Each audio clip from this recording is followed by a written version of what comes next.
Thank you very much for coming to the Own Your Niche panel at the Influence Marketing Show.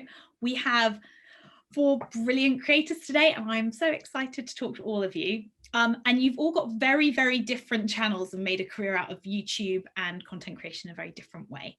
So do you want to each go and have a quick kind of 30-second introduction? Yeah, hello everyone. So my name's Wyndham-Read, and I set up my YouTube channel in 2012, and it is a fitness channel which has just grown very organically over time. And of course, in the last year with the situation, a lot of people in lockdown, it's proved really helpful. So, and I always love saying this, I was able to reach over, I think, 56 million views in the lockdown period. And but you know, I've worked really hard on my YouTube channel at the beginning. For the first 5 years, it was just very, very kind of slow, but you know, I had a dream, I had a passion, and so it then grew, and now I've reached 1.7 million, and it is fantastic knowing I'm helping all those people get healthy and fit at home for free. We're James and Kimmy. We are a lifestyle channel that documents our journey as a couple together as we grow up, you know, from young adults to fully functioning adults in society. Yeah, so everyone's just seeing us learn how to work through our way through adulting. So they started the journey with us where we were living with our parents, and now they're here and we're living together and have our own house. So we're just kind of experiencing life and just giving advice as we go. I'm Toby, I'm Birdkeeper Toby on YouTube, and I'm just anything and everything Pokemon. I love the world of Pokemon, yeah, just kind of exploring it, sometimes getting a little bit more creative and exploring it as if it was real, is kind of the thing I like to do. It's very much the reverse of adulting. I'm trying to stay a kid for as long as possible on YouTube, and that's really what my channel is. What do you think separates your channel from other channels? Yeah, so it's interesting because I think there's like, your channels sound like they really provide value to other human beings, and that, you know, and that's wonderful, and that's something amazing. I've always gone down the entertainment route, the escapism route, and that has, you know, pros and cons to it as well. On the one hand, finding fulfillment in what I'm doing can be kind of hard when you're just talking about Pokemon cards. On the other hand, I'm having a lot of fun, and hopefully the people watching are having a lot of fun. But in terms of Pokemon within Pokemon channels, what makes me different is I think that's a question I'm struggling with right now, actually, in general myself, and I'm trying to determine what that is. But there are these videos I do that are slightly higher production. There's a little bit of acting in it. There's a little bit of set design and that kind of thing. When I get the opportunity to do that, I have a lot of fun doing it. And that's hopefully the thing that sets me apart. Creative entertainment side. I call them epics, but for some creators, I mean, that's just a normal upload. But for me, that's the one that I do that all of the effort goes into, all of the energy, all of the money, and I don't care if it makes a loss. I just want to make something cool that I know is cool, you know? Making something you're proud of must be a kind of a really tough part of this, because you know there are things you can churn out every day that might get more views. There's probably content that you're more proud of and more excited to make. I am stuck right now in this battle between creative, like YouTuber versus creative. And it is hard sometimes to kind of go, yeah, I'm making the videos, I'm making the views, I know the thumbnails, but also, am I satisfied? And right now the answer is actually no. So I'm working really hard to kind of go, okay, well then what do I need to do to make videos that I'm proud of? And that's just part of any, I think, consistent long YouTube career. At some point, you will find yourself kind of feeding the YouTube algorithm gods and not really caring about the passion project side. And you gotta, you know, balances, right? That's us at the moment, where you are struggling to find a balance and like looking at some videos, or sometimes you don't even have enough time, because when you look at something you've created, you feel like I could have done so much more. If I had this and that, I could do this and that. But sometimes you're time restricted, because sometimes you're choosing consistency over really putting out what you want. But I think now, because we've had a nice little break as well, we've had a chance to start sketching out what we actually want and actually creating mood boards and vision boards for what we want to do, and then storyboarding the whole thing out in order to create the content that we actually really want. And it is like you said, with the feeding the algorithm, one of my favorite videos on our channel is actually one of the least watched videos. it's like, I love it. It's great. We're out for a walk. Yeah, we're talking about what makes us happy. You know, it's kind of like we kind of say, oh no, this is what makes us happy. Do the lovely little shots of like B-roll here and there. And I thought, this is great. This is going to do the numbers. And it was like, it's a really slow mover. And it's like, it's been on there for 2 years. It's still one of our lowest watched videos, but I love it. I think it's great. But I think what we've learned as well is to just make content that makes us happy. Because at the end of the day, you do want to look back. We want to look back at it as a memory, like, and remember that moment of how we felt, how we acted at that age, little things like that. So we're now sticking to videos and doing content that is authentic to us and true to us and doesn't compromise who we are. And I think that's what's great about doing a YouTube channel with someone else, because when you act out of line, the other person kind of looks at you like, you would never say that in real life to anyone. So they kind of keep you in check. So you're always authentic with what you're doing. And how do you guys describe that content? In the beginning, we kind of did everything because we didn't know what YouTube was, how YouTube worked. So we kind of did reaction videos that got views, and we did movie reviews, music reviews, dance challenges, all these types of challenges. And then we even went down the skincare routine, hair, makeup, everything like that. We kind of just sort of said, let's do everything and see what sticks. And kind of after about 6 months, a year, we kind of realized, well, we don't actually like making this content. This doesn't really suit us. And we kind of fine-tuned it down to, now we've got sort of the 3 or 4 things that we stick to, which are the vlogs, the advice sort of section and the question section, and then sort of the funny challenges which you see, which are like the dance challenges and, you know, those sorts of couple challenges that you kind of see a lot on YouTube, because they do help grow your channel and bring in the views, but it's stuff that we're proud of. Obviously, if you've seen any of our videos, I can't dance to save my life. So when you've got me trying to do a dance routine and making an absolute fool of myself, it's great fun. We're happy and we're proud of that content that we're making. Yeah, and I think everyone went to the space. I think someone gave me advice. I think it was one of the partner managers who was just telling me, like, with what we're doing, we're getting people involved in our lives, and that could come with anything. If you're interested in this, people are interested to see it because they're now invested in you as a person and not you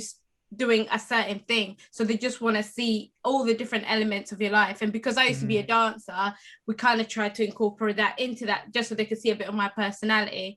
Obviously, you're not Honey. Sorry, he suffers through that one. You can have a niche in terms of your personalities. And it sounds like that's the way you're trying to kind of own that niche. It's like being really open about who you are, being authentic. Lucy, how would you say your content is different to everyone else's? I mean, being the most watched fitness YouTube creator during lockdown is massive. I think a lot of it is hard work. And I always say, if you put in 100%, you get 100% back. If you put in 20%, you get 20% back. So I'd been creating videos for years and years and years with really like hardly any views. And I suppose for me, I never started YouTube as a way to get millions of views. It was just something that I was really passionate about, teaching about fitness in a really safe way that was going to be a safe place for everyone. Like, I wanted to do workouts if people had limited mobility. I wanted to make everyone feel included. And so at the beginning, nothing really happened. You know, I'd get very few views, but I'd get the odd email, or comment, someone saying these workouts are changing their life, they're feeling amazing. So that propelled me to just keep going. And then I suppose for me, my kind of niche, unique content was then creating short workouts. So I did a 7-minute workout video, and I remember loading that video up. I can remember exactly. I was wearing my pajamas, editing it, just not really spending that long on thinking of the title or anything. It just came to my head, 7 minute, 7-day challenge. Anyway, that one now has gone viral and had over 97 million views, just that one video. And it just goes to show that I literally did that workout the day before. I knew it was a really good workout because I know my content. And so it just goes to show, if you really are passionate and you believe in what you do, you know it works, then, you know, then you'll do really well with it. And, you know, I've never kind of really marketed that video. It just started to go viral. But, you know, I love what everyone's saying here. It's like we're all just being ourselves. And I think in YouTube, you know, it takes time. You learn, the longer you're doing it, you then realize what your community want. And I think that's what I do. I really engage with my community, and they kind of tell me really what they want as their next workout. So I think that really helps, and that's a great thing, having that engagement as well. How has your content changed over time? Did you have like an aha moment where you're like, oh, actually, this is the niche that I want to keep making content. This is the format I want to keep making? Yeah, definitely. And let me tell you, my first videos ever, couldn't even afford a tripod. I lived in a bedsit. I was literally using cereal boxes, right? And, you know, I look back at my old content and half of me is like, oh my goodness, I just want to unlist that video. There is so much really funny stuff. But you know what?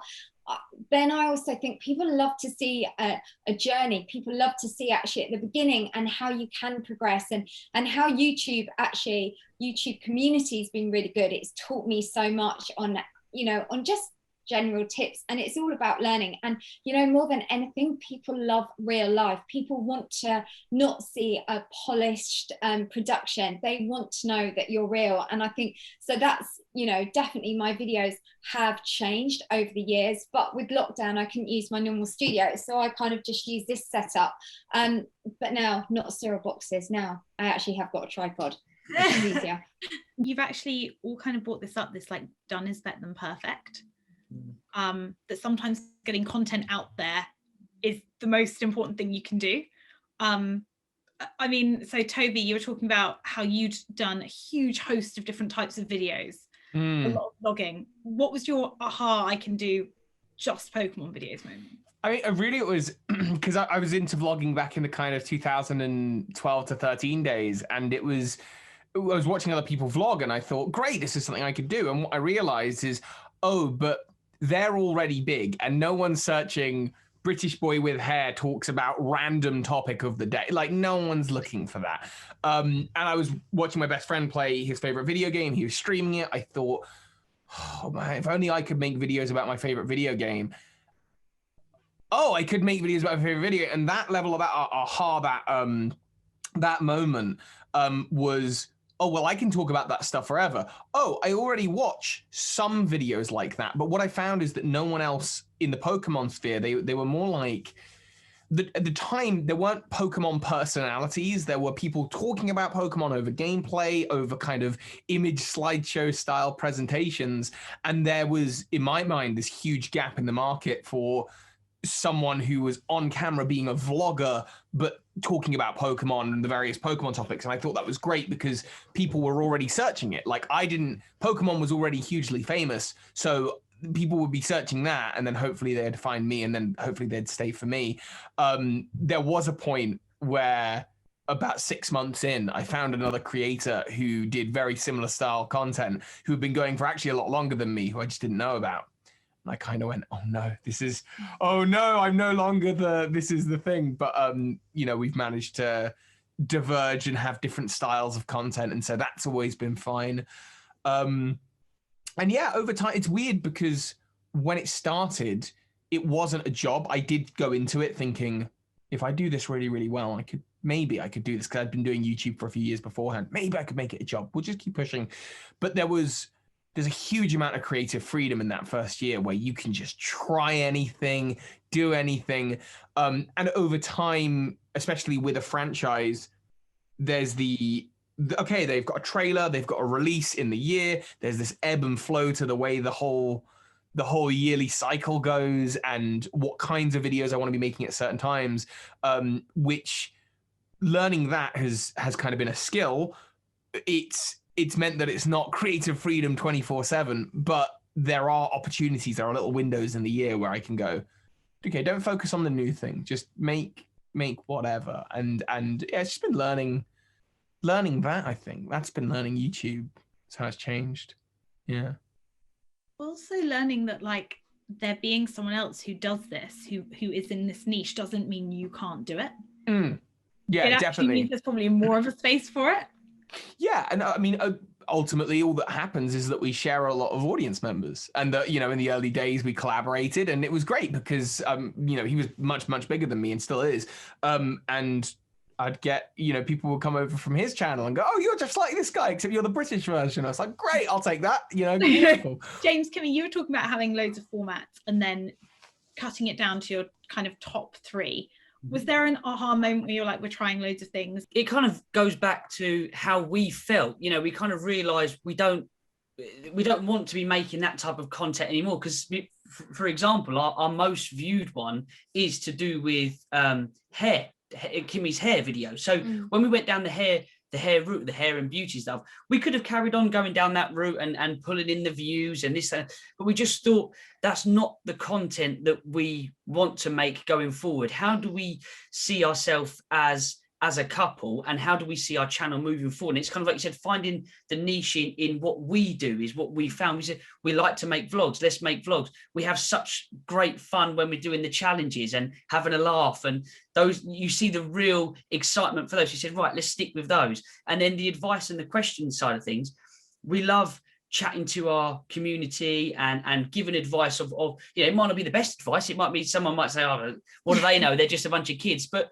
we like that. We like to feel like we are trying to make a difference and trying to help people, because when we do the advice segment, we get all sorts of questions from people on all walks of life, and it's great to just try and offer a bit of help or support to anybody you can. And I think going back to I've been rambling on for a long time. So the best thing when we started our YouTube channel, people used to say, the way to grow is consistency. The way to grow is consistent. And you're like, yeah, it is. You've got to keep uploading videos. You've got to keep uploading. But what I noticed is being consistent is the most important thing to grow your channel. But what it actually means is, in being consistent, you get more comfortable in front of the camera, more comfortable with your editing, more comfortable with lighting, sound, and how to move and shape the video. Whereas if you're just consistently putting out the same style of video, like you said, looking back at the older videos, we cringe and like, oh my days, we have to remove these videos. But you can see the growth and the change, and that is only from being consistent. The views might not be consistently high, but as long as you stay consistent, stay practicing and honing in your skill, you're bound to continue to grow. I was just going to add on a little bit quite quickly. I was going to say, I think when you start, it is that thing, if sometimes you're just passionate about creating content, but you don't know what you want to create. And after trying everything, because it's always good to try anything and everything at the beginning, obviously within limits, until you find what you want to do, you do kind of start to understand your content more. You start enjoying little like this more over this, and you slowly find a purpose for your channel. Like, what is the main purpose of this channel? What do I want people to feel when they watch my videos? Am I trying to educate people? Am I just trying to engage people into this? And little things like that, which is after that first year, what we found we like this type of content because this is what it does for us. Like, we enjoy people getting involved in our lives and just seeing specks of our relationships and little things like that, but we also enjoy giving back to people. So we were kind of narrowing down what the purpose of our channel was, and through that we kind of found a niche in a way. Have you ever felt like limited by the type of content you're making? I don't think we've ever felt limited. I think during lockdown it was quite difficult because vlogging is a big part of our channel. But when you can't go anywhere or do anything, you're restricted to what can you do in the front room, what can you do in the garden, what can you do in the kitchen. So I feel like that's the only sort of limitation we've had, but we've still managed to incorporate it into our channel as best we can. And the channel's, continue to grow at a really good rate, which we're really pleased with, so I think that was probably been our only limitation so far, and I think we've handled it quite well. But like we said, when you have your channels about you and your lives, there's a bit less limits than if it was narrowed down to one thing, because you can incorporate anything and everything as long as it makes sense to who you are as people in our lives. So we are able to bring in all sorts of things into our channel, and people are happy to watch it because it's still part of us in our lives and what we do on a day-to-day basis. Lucy, how have you dealt? Have you ever had this feeling with short form fitness videos? There's only a certain amount of 10-minute HIIT workouts you can do. You can't keep repeating it. So it's trying to create content that still is useful to my community, that is still doing what my channel's all about. But I do think you'll find that most people on YouTube, like all of us here today, to be creative is what we are. We're creative people. So I think that definitely helps. And you do have to just, constantly be thinking of how can you be giving that content, and definitely through lockdown. I mean, it was really, really hard for me. In fact, the first video I did through lockdown, I didn't even think I could use this space. So I did kind of like a talk over, like suggesting different workouts. And then actually I realized if I put my phone right as far as I could by the window, I could then create the workout. So, you know, I think you do find a way. And sometimes, in fact, in a really weird way, from doing the workouts, not being able to, normally I'd hire a studio in London and go and film the workouts there. And with lockdown, I couldn't do that. So it made me have to think differently. And actually that proved to be so beneficial because people actually preferred my home workouts. They love it when my cats go zooming past and just running in between while I'm doing a lunge. You know, they love that because then it's just more real. And they kind of get to know you more on a personal basis. So, you know, I think for me, creating the content, you know, sometimes you have a problem, you can't film or whatever, but you often then find a way, create something else. So if you hinted at it, you're saying sometimes you feel a bit like creatively limited. How do you normally deal with that or break out? Is it the first time? You know, because what you're describing, Lucy, is like so cathartic as well. When you kind of get into that routine of everything I'm making, well, this is how it's made, this is how it's done, and you build a new routine, you build a new formula, you build a new thing. When you realize I'm out of ideas, I can't keep doing this, I'm not satisfied, and even though the viewers are all there going, no, we love it, you're sort of there going, yeah, but I don't. And when you can finally find a way to just shift it, to change it, and I mean, like something as simple as, oh, of course I don't have to do it in a studio, I can do it from home, and people get to know a little bit about me, and that's real, and people like that. Yeah, that's just really, it sounds really cathartic. And I think for me, what I do is every 6-ish months, it's kind of random, but usually I'll find myself sitting with a whiteboard going, okay, what creators do I admire? Why do I like their content? What videos over the last year are still in my head living up there rent free, and why? And what was it about those things that I really want to do? Okay, well, you've got a camera, you've got lights, you've got a set. Why can't you do that in your Pokemon-esque, you know, world? Why? What's stopping you realistically from incorporating those things? Is it just laziness? Because if it is, stop it. Break out of the mold. Come on, you want to make good stuff? You want to be here in like 5 years still doing this? Break out of the mold. And I think it's important every I don't know, 6-ish months to kind of go, what's the new plan? To reassess, what's the next 6 months going to look like? You know, and how are you redefining what you're doing? Because otherwise, you become stale, and there will always be, I think, an audience there who will watch that stuff, but you won't be satisfied, and ultimately, you could be doing better. You could be doing, you know, not that anything's necessarily wrong. It's just it could be better, and that's kind of my thing at the moment. Is just sitting down, overthinking, getting over worried that everything I make is terrible is a great starting point for, okay, but then how do I make something that really excites me? And then I'll feel really good about everything I work on for the next 6 months, you know? I love that idea of channeling all your negativity into being like, stop it, you can do better. Yeah.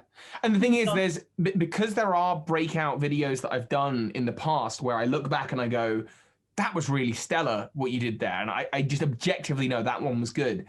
Well, I've done it before, so you can do it again.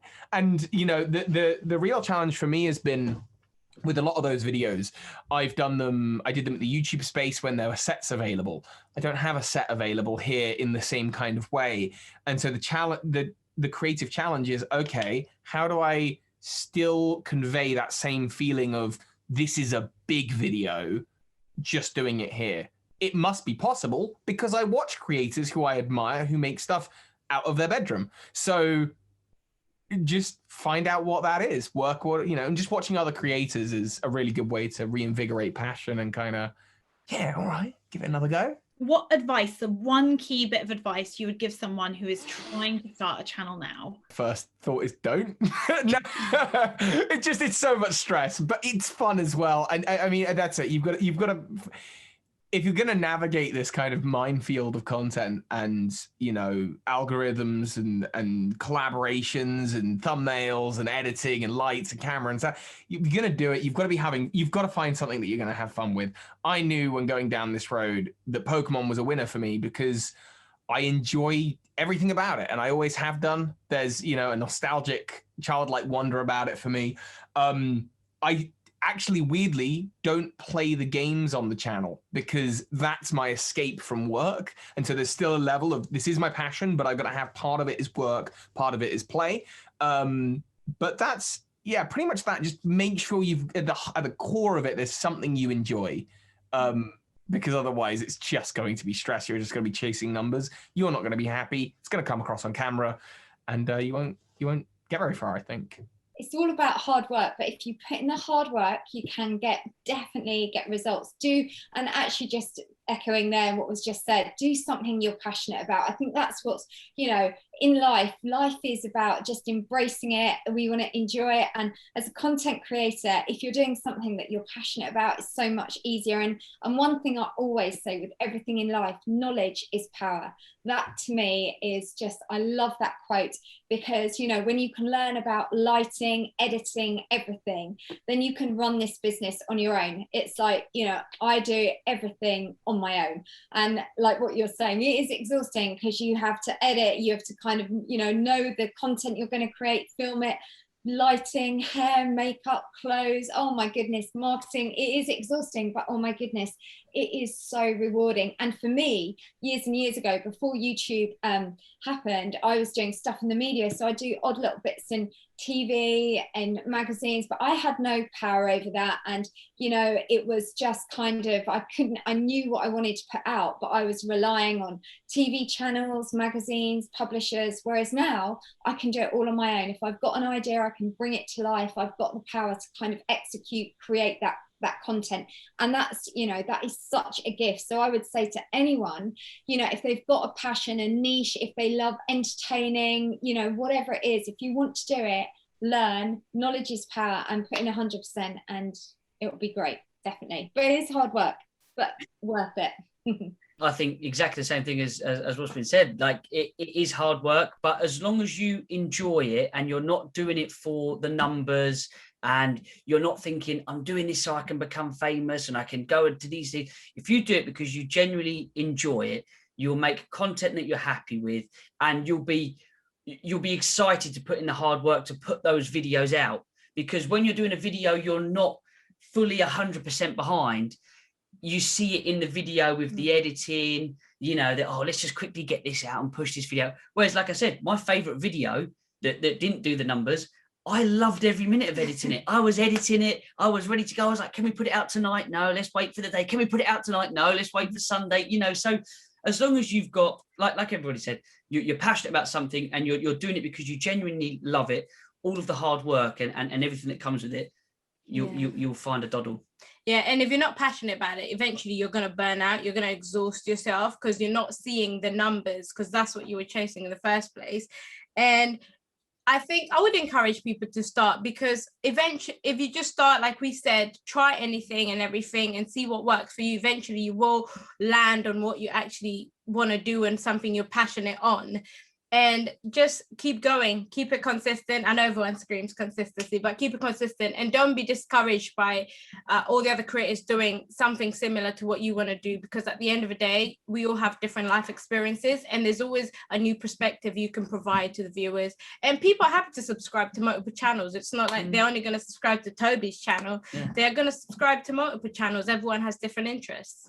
And YouTube now has got so many elements of it, like the stories, the community page, the live streaming, where you can directly and relatively quickly engage with your followers to find out what they like, what they didn't like, and what they would like to see more of. You know, it's a platform that has everything available to you to succeed. You know, it is very hard. Like you said, getting your first 100 subscribers is the bit that takes the longest. Your first 100 took us forever, but then after that, you get the snowball effect, and then the numbers grow, and you know, things start to fall into place. it's really interesting. You've all said consistency, but in terms of like regular uploading and pushing yourself to do something, you haven't necessarily said always make the same content over and over again. And what I really like is if you force yourself to actually produce something, eventually some of it will be good, especially if you challenge yourself to think differently. I think that's where, yeah, you're incredibly impressive people, and I'm sure there'll be a lot of questions. So thank you so much for your time. Thank you. Brilliant.